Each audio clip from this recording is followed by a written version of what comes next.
I see you've arrived. Yes, boss. We have the information about the Emma.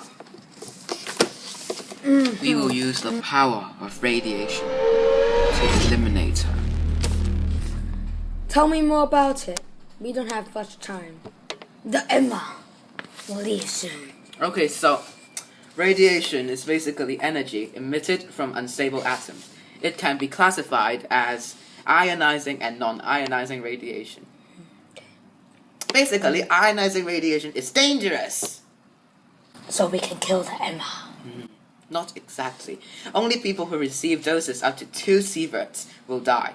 She will likely get acute radiation syndrome if she receives 1 sievert or more, which consists of symptoms such as nausea, vomiting, headache, and diarrhea.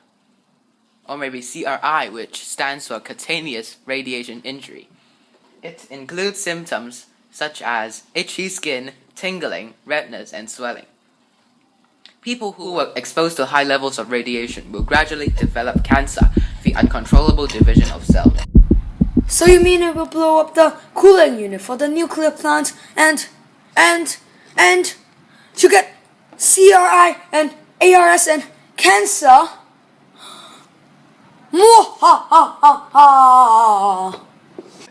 We will hack into the nuclear reactor and make it explode.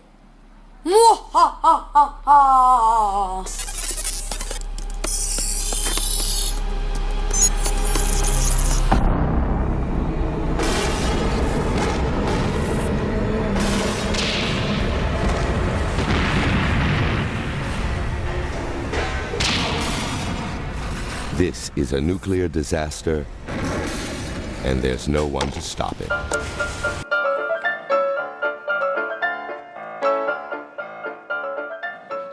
There's a nuclear disaster and we need to stop it. As the government responsible for this area, we are responsible for the nuclear plants in the area. First, we need to evacuate everyone in the area. Thank you for saving my life. You're welcome. You're very It's welcome. our responsibility for We're saving the government. Okay, how do you do that? Okay, so we dumped dolomite, boron, lead, and sand into the nuclear reactor using a helicopter. They did this in Chernobyl disaster in Ukraine before also. This puts out the fires in the core and prevents nuclear particles from rising into the atmosphere and lowers the temperature of it significantly. We also tried pumping seawater in the nuclear reactor, but we eventually thought that it was a bad idea. They did something similar to this in the Japanese Fukushima disaster in 2011. This is effective in cooling the core, but it will damage the environment in the future.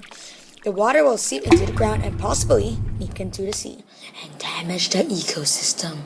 The people in Fukushima also tried to build ice barriers around the coast to prevent radioactive water to transfer to other places, but the ice melted too quickly for it to work long term due to the heat of the nuclear plant. A few months later, we encased the reactor in steel and concrete. This efficiently traps radioactive materials inside and prevents future damage. This is called a sarcophagus. Also, we removed the topsoil in a large radius around the reactor. This lowered the radioactivity of the land in Chernobyl by over 10,000% and prevented much of the future damage. Despite all of this done in Chernobyl, more than 1.5 million people took large doses of radiation after the accident. Furthermore, the environment was severely damaged and many animals either mutated or died. We realized that we needed to approach the problem holistically. We needed to prevent the damage to humans, we needed to prevent the damage to the environment, and we needed to prevent having a difficult situation in the future at the same time. The safety of our citizens are of the utmost importance, of course. We decided that we needed a certain combination of solutions in order for the best results.